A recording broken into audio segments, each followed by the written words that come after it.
सृष्टि, कल महाराष्ट्र का बजट पेश हुआ, उसमें भी ऑटो कंपनी के कुछ न कुछ ऐलान हुए हैं। जी 5,000 इलेक्ट्रिक बसें खरीदने की ऐसा ऐलान किया गया है सरकार की तरफ से। और इंफ्रा पर 30,000 करोड़ रुपए से ज्यादा के खर्च की घोषणा की गई है।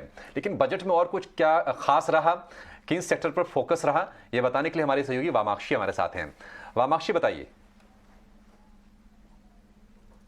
देखा था कि महाराष्ट्र का बजट कल प्रेजेंट हुआ था और काफ़ी सारे इंपॉर्टेंट अनाउंसमेंट्स आए थे, मगर 3 उसमें से जो इंपॉर्टेंट अनाउंसमेंट थे, आइए उनको आपके सामने रखते हैं।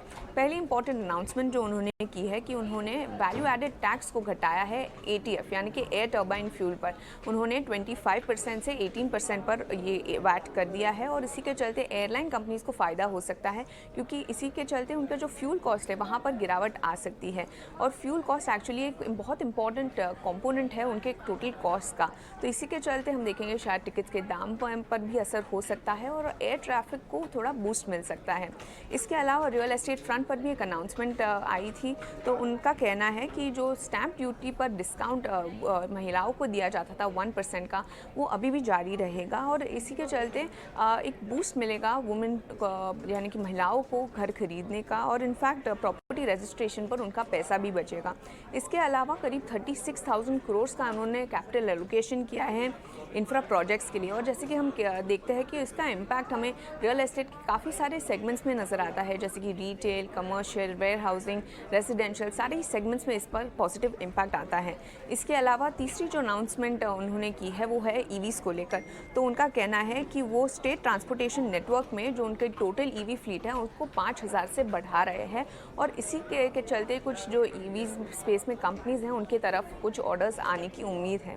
तो ओवरऑल अगर हम देखें तो कौन सी कंपनीज है जिनको फ़ायदा हो सकता है, तो अगर हम देखें तो वैट घटने से एटीएफ फ्यूल पर जो वैट घटेगा उसी के चलते हम देखेंगे कि इंटरग्लोब एविएशन और स्पाइसजेट को फ़ायदा हो सकता है। रियल एस्टेट स्पेस में अगर हम देखें तो जो रियल एस्टेट स्पेस में जहाँ पर महाराष्ट्र में का एक्सपोजर है जिन कंपनियों का, जैसे कि Macrotech Developers, Oberoi, Mahindra life space, Sunteck, Godrej properties, इन कंपनीज को फ़ायदा हो सकता है। और ईवी को जो फ्लीट बढ़ाया जा रही है 5,000 से, इसी के चलते जेबीएम ऑटो और इलेक्ट्रा ग्रीन टेक को भी फ़ायदा हो सकता है। आपका बहुत बहुत शुक्रिया वामाक्षी, ये बताने के लिए कि महाराष्ट्र बजट में कौन सी बड़ी चीज़ें सामने निकल कर आई हैं। पर अभिषेक, जैसा कि हम कहते हैं कि खबर बाद में आती है और रिएक्शन पहले। कल इसी शो में हम बात कर रहे थे इलेक्ट्रा ग्रीन टेक की, जहां पे आपके रेडार पे आया था स्टॉक, और एनालिस्ट से पूछने पे उन्होंने भी एक पॉजिटिव नज़रिया शेयर किया था। आज देखिए 670 की कल क्लोजिंग थी, आज 706 अभी ये काउंटर ट्रेड कर रहा है। हालांकि ऊपरी स्तरों से थोड़ा सा ये कमजोर जरूर हुआ, थोड़ा सा सृष्टि 6% की फिर से बिल्कुल तेजी हम देख रहे हैं। 713 रुपए के आसपास के भाव गिरफ्तार देखते देखते 350 पौने 400 के भाव से क्या शेयर गोली हुआ। बाजार यही दस्तूर यही है कि आप टाइम करने की कोशिश करेंगे, आप ट्रैप होंगे, ये दिक्कत है मार्केट की। और शायद यही खूबसूरती भी है कि अगर सब कुछ पता चल जाए पहले तो फिर कोई ट्रेड ही नहीं कर पाएगा।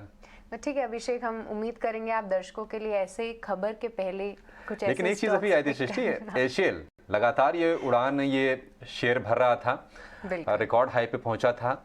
और आज हमारी नजर भी इस पर थी कि बोर्ड बैठक थी, इंटरिम डिविडेंड को लेकर 20 रुपए प्रति शेयर के डिविडेंड का ऐलान किया है।